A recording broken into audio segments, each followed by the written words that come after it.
प्रसन्न हो जाता। और ज्ञान के गए, ज्ञान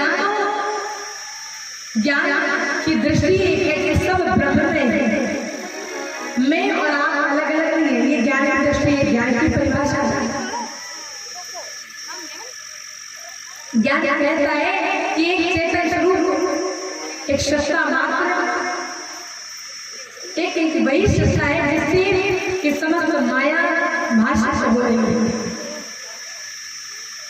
आगे भगवान जब पहुंचे पंचवटी में एक सूप लगा जी का आगमन होता है, और जब इन्होंने सूप लगाने श्री राघवेंद्र और श्री लक्ष्मण जी के इस दिव्य सौंदर्य को देखा तो उन्होंने कहा क्या है, बड़ी विनोद की बात की जाते हो। इन्होंने कहा तुम पुरुष नमो नारी, ये संजोग रचा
सूप लगा, बड़ा सुंदर स्वरूप धारण करके आई, लेकिन मायापति के सामने माया ऐसा नहीं सकती ज्यादा। इसलिए इन्होंने कहा कि तुम सन पुरुष नमो नारी। तो अच्छा बता दिया कि प्रभु में नारी थी, पर नारियों का विवाह थोड़ी ना होता है, वो तो कुमारियों का होता है, विवाह तो कुमारी का होता है। तो इन्होंने कहा पहली सी नारी, इसलिए इन्होंने कहा कि आपको देखकर मन माना कुछ तुम्हें नहीं आ रही, आपको देखकर मन कुछ माना, इसलिए मन माना आपको देखकर कुछ मेरे विचार आया। इसलिए लेकिन जब अपने हृदय कैसे भावुक रखती तो भगवान राघवन सीता जी को देखते कि हमारा तो पूरा हो गया, लेकिन हमारे भैया छोटे वाले भी कुमार यहाँ की जाकर इनसे थोड़ा संपर्क कर लो, शायद बात बन जाए।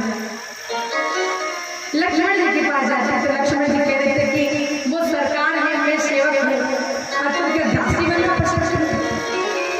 तो जब ये बहुत क्रोधित हो जाती है तो विकराल स्वरूप धारण कर लेती, जब विकराल स्वरूप धारण कर लेती तो मैया सीता डर जाती है।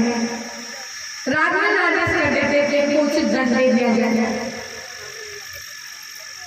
तो लक्ष्मण जी ने इनको ऐसा दंड दिया कि इनके नागकानी काट दिया, और जब नागकान काटी तो इनकी स्थिति कैसी है, जानते हैं इनका स्वरूप कैसा है।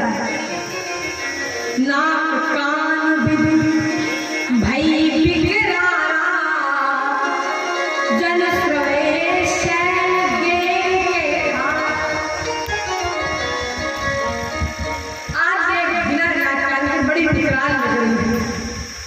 इसलिए जाकर के खरदूषण को बताया, जिससे खरदूषण को बताया खरदूषण के बड़े आस लेकर घायल, लेकिन जैसे श्री राघवेंद्र को मुखार बंद कर दर्शन किया तो उन्होंने कहा जय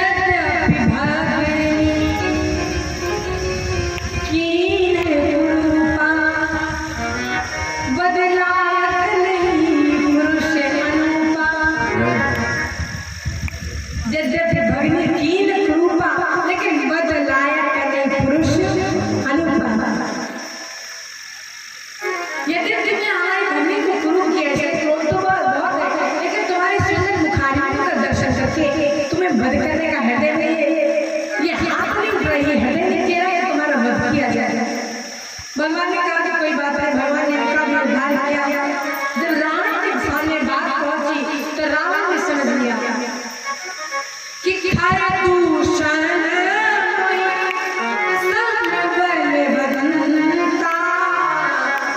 नहीं को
मारई बिनु खरदूषण तो हमारे समान ही इसलिए भगवान का अलावा इनका कोई उद्धार नहीं कर सकता। तो ये भगवान ने अवतार ले लिया तो मैं इनसे जाकर के इनसे जाकर मैं हट करके वैर करूंगा। तो वैर करने के लिए क्या सोचा, राम मरीज के मारिच के पास आया।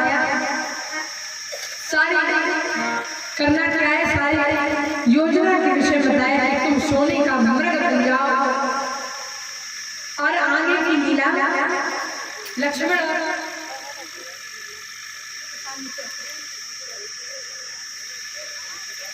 लक्ष्मण जी कह रहे मुझे भी विचार आया। जैसे रावण ने उनको समझाया कि तुम सोने का मृग बन जाओ, और जब सोने के मृग का पीछे करते करते राम लक्ष्मण चले आए हमारे पीछे पीछे। उस समय जब सुननी कुटिया पाकर के मैं सीता जी का हरण कर लूंगा। मारी जी को पता था कि तू सत जो का सागर पारा, ये वही तुम्हारी जिसको भगवान ने क्यों एक सीख से समझाना था, तो वैसे उस सागर का पार आ गया जिसके गले में आया है। यदि ऐसी बात है, ये तो पहले डर गया, लेकिन रावण ने कहा कि यदि हमारी बात नहीं मानोगे तो तुम्हें हम मार देंगे। तो उसने सोचा कि इससे अच्छा है कि 9 लोगों से पैर कभी नहीं लेना चाहिए। गोस्वामी तुलसीदास जी ने कहा कि 9 लोगों से पैर कभी नहीं लेना चाहिए। कौन कौन? सस्त्री मरणी प्रभु सठ धनी बैठ बंद कभी नंबर 1 ससुधारी मरमी और समर्थ स्वामी। नंबर 4 मूर्ख, 5 धनवान, 6 है वैद्य, 7वां है कवि, 8वां है भाट और 9वां है रसोईया। इन 9 लोगों से विरोध लेने में आपकी कुशलता नहीं है। तो ऐसा ही किया भगवान मारी सोने का मृग बन गया। और ये इस मृग को जैसे सीता जी ने देखा तो आज सीता जी ने आदेश दिया राम को, कभी कहा नहीं, कभी कोई बात नहीं कही, आज कह रहे हैं। उन्होंने कहा प्रभु सुनो देव रघुवीर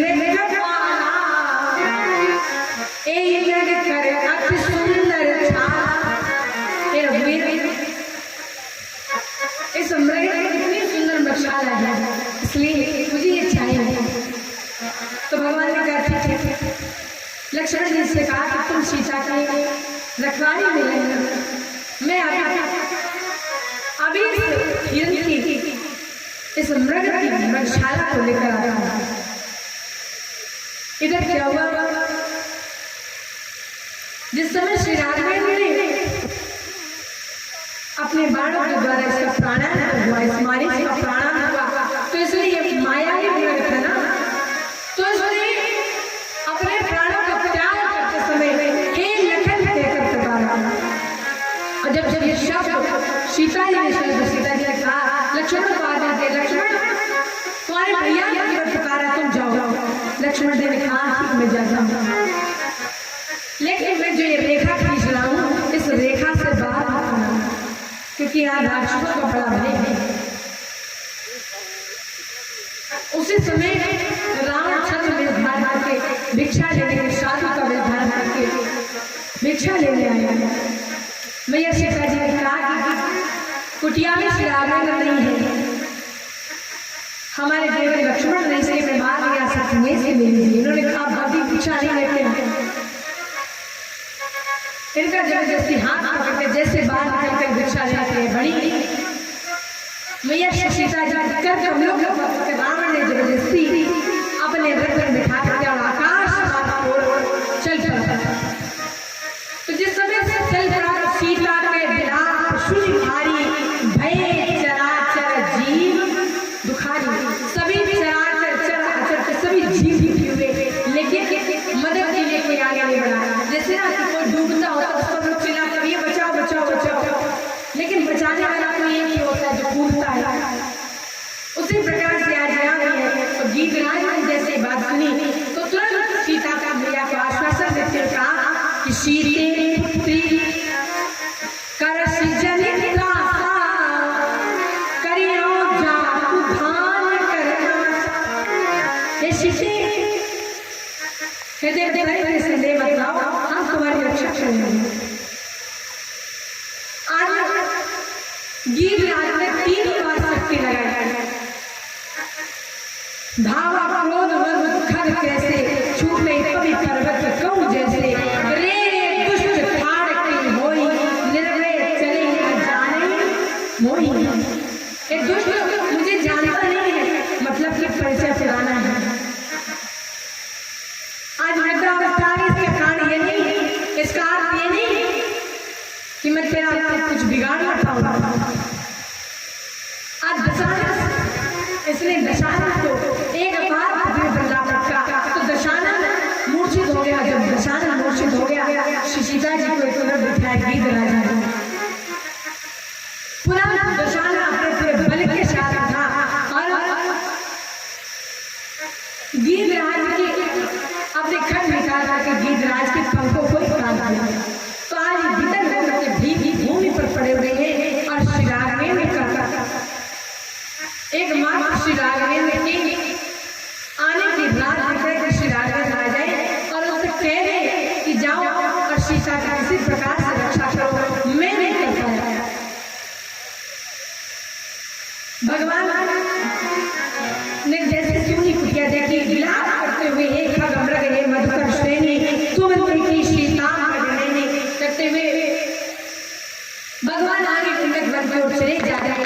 आगे परा की विपत्ति देखा सुमिरत राम चरण जिन देखा। उन्होंने गीतराज को देखा, गीतराज को गले से लगाया। गीतराज ने सारी बात बताई दशहरा फिर राघवेंद्र से सीता का हरण कर ले गया। अब मेरे प्राण न रहेंगे, इसलिए अब मुझे आ गया। भगवान ने कहा कि कुछ मांग लो। इन्होंने कहा श्री राघवेंद्र ने कहा कि मांगो वरदान प्रिय के तात बिछुड़ती मार देखो शब्द लोकन को अवध बिहारी में। तो गीतराज ने मुस्कुराया क्या कहेंगे आप, देगी क्या आप रहा पास का तुम्हारे आज देखो महाराज को विराग वेशधारी है। भगवान ने कहा जानते नहीं हो कौशलेश हो रमेश हूँ मैं अखिलेश भुवनेश बैकुंठ को तो गीतराज ने कहा प्रभु गोद ले लिया है गीत को विनीत आते प्रभु की संपत्ति को भयो अधिकार। पहले तो मैं आपके विराट देश को देखता हूँ और दूसरी बात है कि आप सहाय क्या है, आपने मुझे अपने गोद में ले लिया है ना। कहे दीनानाथ हे जगत पिता, मैं तो आपकी संपत्ति का अधिकारी पहले ही हो चुका हूँ, तो आप क्या देंगे? भगवान श्री राम के मुखारविंद का दर्शन करते हुए गीधराज गीधराज ने भी अपने प्राणों का त्याग किया। भगवान आगे बढ़े, विप्रों का सम्मान करते हुए शबरी की आश्रम आए, शबरी को नर्मदा भक्ति का उपदेश देते हुए, जो श्रीमद् भागवत महापुराण में भी नर्मदा भक्ति का वर्णन आया है। श्रवणम कीर्तनम विष्णु स्मरणम पाद सेवनम अर्चनम वंदनम दास्यम शाखामात्र निवेदनम, वही नर्मदा भक्ति श्री राघवेंद्र ने शबरी को बताई है। ये शबरी वही है जो श्री राघवेंद्र की पल पल प्रभु के आने के लिए राह देखती है। भगवान ने श्री नर्मदा भक्ति का सुंदर उपदेश दिया। प्रथम भगत संतन कर संगा, दूसर रति मम कथा प्रसंगा, गुरु पद पंकज सेवा, तीसर भगत अमान, छठ दम, चौथी भगत मम गुण बल करे कपट कति गाना। नर्मदा भक्ति का वर्णन करते हुए भगवान आगे बढ़े। आगे जब भगवान पहुंचे ऋषिमुख पर्वत पर, तो वहां सुग्रीव जी की मित्रता हुई। सुग्रीव ने अपना सारा हाल बताया कि किस प्रकार उसके भैया बाली से, किस प्रकार से उसके भैया बाली से उसकी शत्रुता हुई और वह किस कारण से राजा घर परिवार का त्याग करके रात भर परिवार का त्याग करके अब लड़ने रह रहे हैं। भगवान ने कहा युद्ध करो, भैया बाली से युद्ध प्रारंभ हुआ। तो पहली बार में हार गए। भगवान ने एक माला इनके बच्चों पर बना लिया। भगवान ने कहा अब जाओ और अब जाकर के युद्ध करो। भगवान की जैसे इच्छा होता गई, तो भगवान की कृपा से सुग्रीव की विजय हुई और बाली की उसमें बाली की पराजय हुई। तो बाली ने जिस समय बाली के प्राण निकल रहे थे, उस समय बाली ने भगवान की ओर देखकर कहा, यद्यपि हृदय में तो प्रेम है, हृदय प्रीत मुख बचन कठोरा, कहा प्रभु आपको ये शोभा नहीं देता। हे प्रभु, मैं मेरी सुग्रीव प्यारा, अवगुण नाथ, अवगुण कवल नाथ मुहि मारा, मैं आपका बैरी हो गया और सुग्रीव प्यार हो गया। भगवान ने कहा प्रभु ये कोई बात नहीं, आपको समदर्शी कह जाते हैं। और फिर प्रभु भगवान ने कहा कि जो अनिल बद्री भगनी जो उनको सबको जो कुदरत से देता है, उसके लिए मृत्यु दंड ही उचित दंड है। इन्होंने कहा प्रभु सब धाराएं तो मनुष्यों पर लागू होते हैं, हम तो पशु हैं। भगवान ने इसी कर्ण में दीन में वाणी करके इसका भी उद्धार किया। बाली ने तारा को भी आश्वासन दिया। भगवान आगे बढ़े। सुग्रीव ने जैसा वचन दिया था प्रभु को, उसके अनुसार सभी लोग समुद्र तट पर आए। यहाँ पर संपाति ने बताया है, क्योंकि संपाति ने कहा है कि जो मैं देख सकता हूँ वो तुम नहीं देख सकते। क्यों? मैं देखूं तुम नाएगी भई दृष्टि अपार, बूढ़ भयो नक्त करते हो कछु सहाय तुम्हारा। यहाँ से बताया, संपाति ने बताया कि समुद्र तट के उस पार एक लंका नगरी बसी हुई है और वहाँ अशोक वाटिका में अशोक वृक्ष के नीचे मैया सीता विलाप कर रही है। सभी ने अब ये समुद्र तट को कैसे लगा जाए, सभी ने अपने अपने बल का व्याख्यान किया। अंत में हनुमान जी इस कार्य के लिए नियुक्त किए गए। जामवंत जी ने इनके अंदर कितना बल है उस बल का व्याख्यान किया। हनुमान जी पहुंचे। हनुमान जी लंका में पहुंचे। मैया श्री सीता जी को देखा। श्री सीता जी को देख कहने लगे, क्या है माँ सीता रो रही है। लेकिन प्रभु ने जो मुद्रिका वे मुद्रिका जैसे सीता जी को दी, तो सीता जी ने जैसे मुद्रिका हाथ में समझ गई कि मुद्रिका माया से आसी रची न जाए, ये माया भी नहीं हो सकती। इन्होंने पूछा जब मुद्रिका लाया है ये सामने है, जानकी जी ने जी हनुमान जी को देखा तो हनुमान जी ने सारी कथा बताई किस प्रकार से हमारा प्रभु का मिलन हुआ। तो जानकी जी ने वरदान दिया है, अजर अमर तुझ निर्देशित हो करम बहुत रघुनायक छो।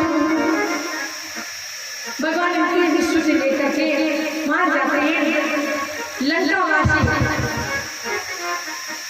अंगद। हनुमान जी आए हैं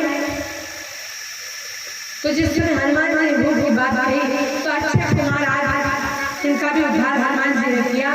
रावण को बड़ा आश्चर्य हुआ तो मेघनाथ को भेजा और मेघनाथ के द्वारा ब्रह्मास्त्र बन करके आज हनुमान जी लंका के राजसभा में उपस्थित हुए। लोगों ने कहा कि इन्हें दंड देना चाहिए, तो लंका पर रावण ने कहा कि कब के ममता पूछ पर सबई कहाँ समझाए, इसलिए तेल बोझ पट बाग पुनि पावक देव लगाया।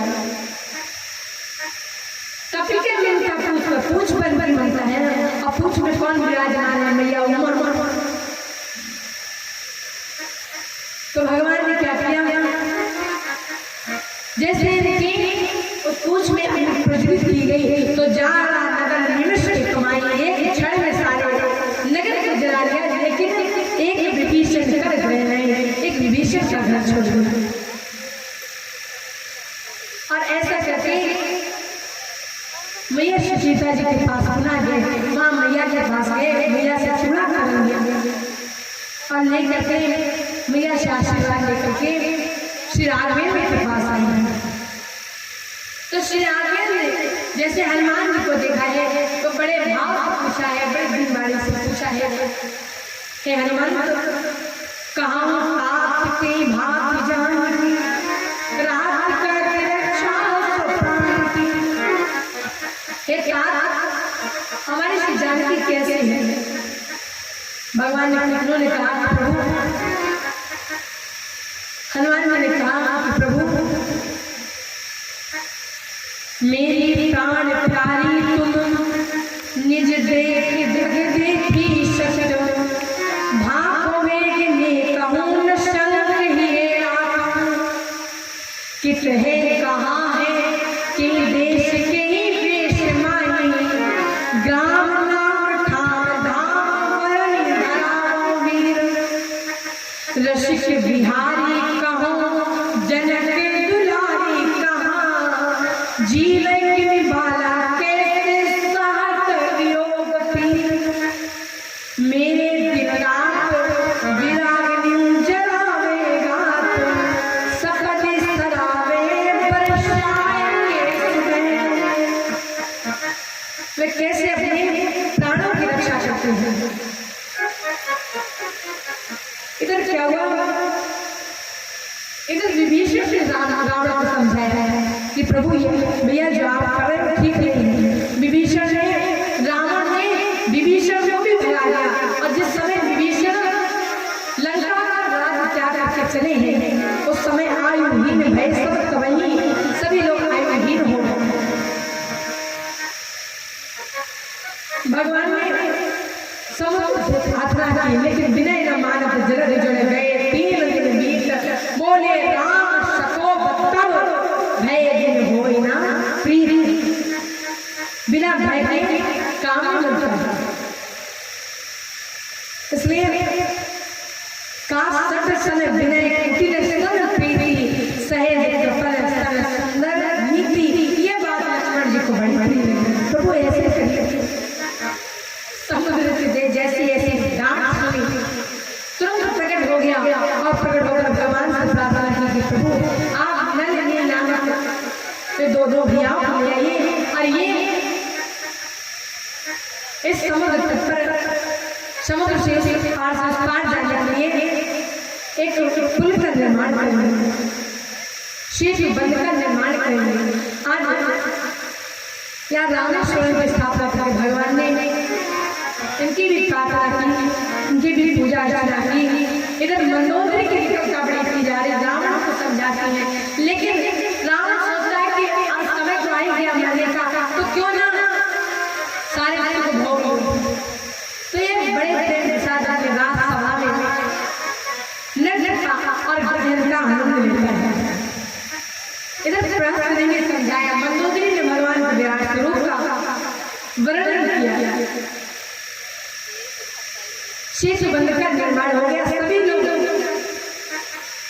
भगवान के साथ जितने भी जो भी सेवक लगे, जो भी भगवान के साथ जो भी बंधन आदि जो भी कपि है, समस्त कपि इस ओर आ रहे हैं। अब तो सबकी विकल्पता करती जा रही है। अब क्या हुआ, युद्ध प्रारंभ हो गया और युद्ध में सबसे पहले रावण के बेटे का वध हो गया। और जैसे ही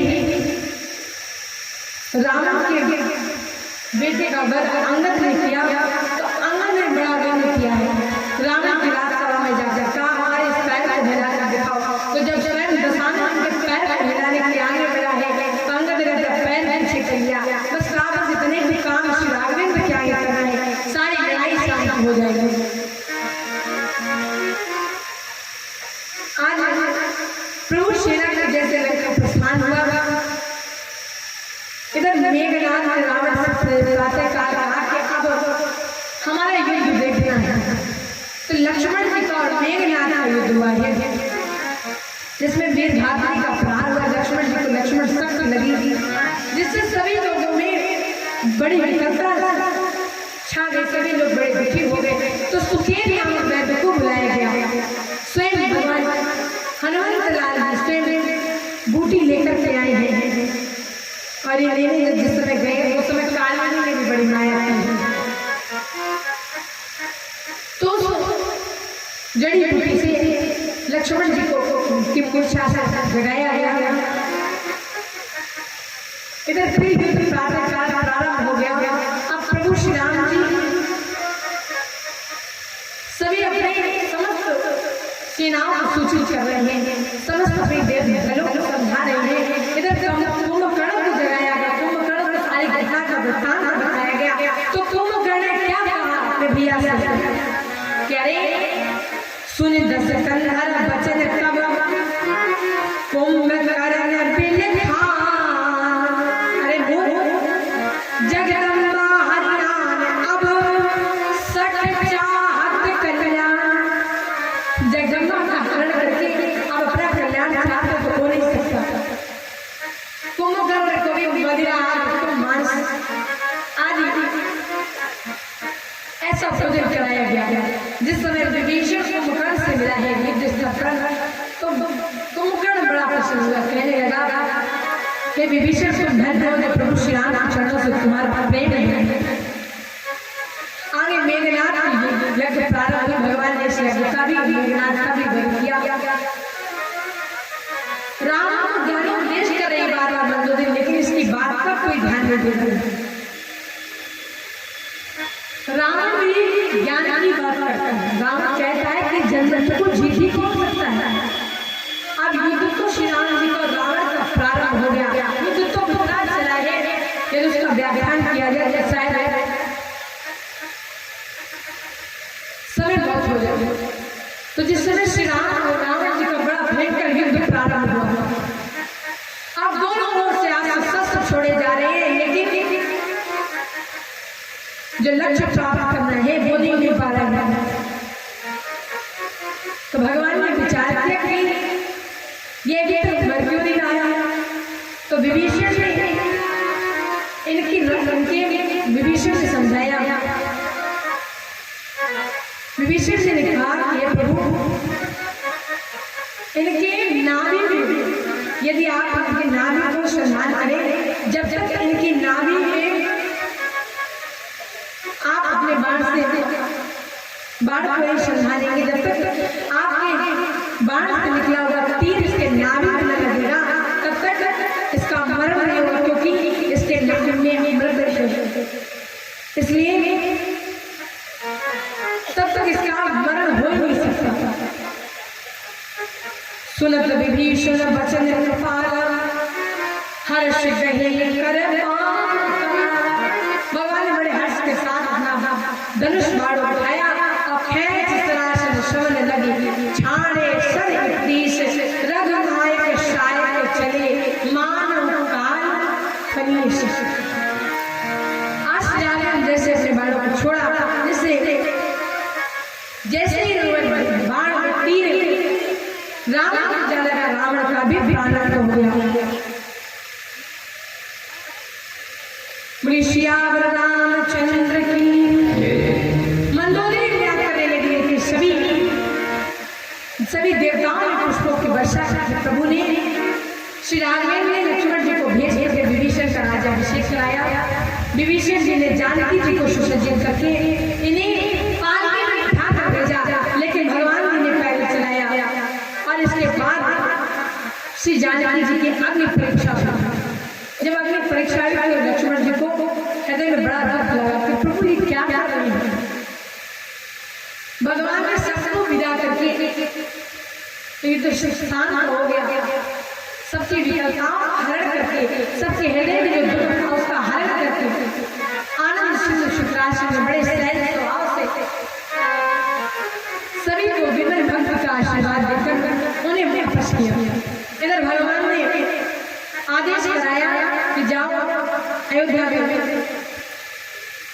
में सभी लोग हमारा इंतजार कर रहा है। एक दिन वर्ध कर आरती लोग जय तय सोचे नार नर कृष्ण सन राम योग।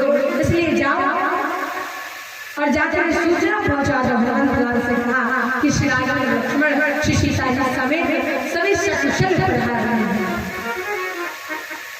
अब तो सभी बड़े प्रसन्न हो गए और बड़े प्रेम के साथ अयोध्या नगरी से जाए जाने लगे। आई गए रघुनंदन सजवा दो द्वार, स्वर्ण कलश रखवा दो बंधवा दो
गौ से उपमा दी गई है कि जिस प्रकार जब माँ संध्या के समय जो अपने बछड़ों से डरती है ना, तो कैसे कितने दुलार से और कितने प्रेम के साथ आज से मैया उतने ही प्रेम से मिली।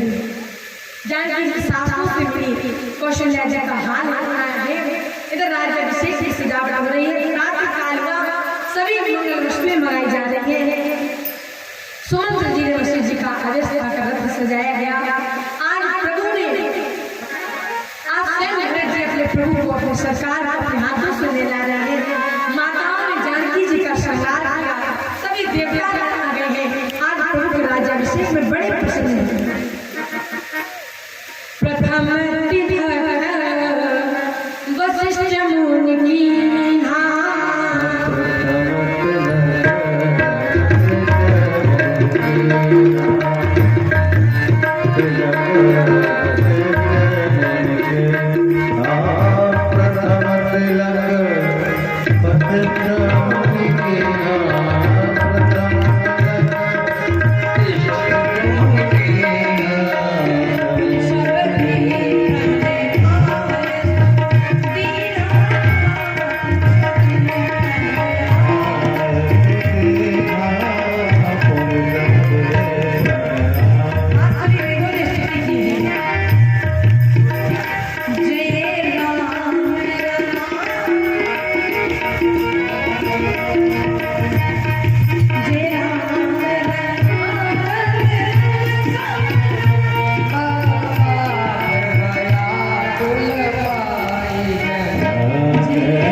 Bye.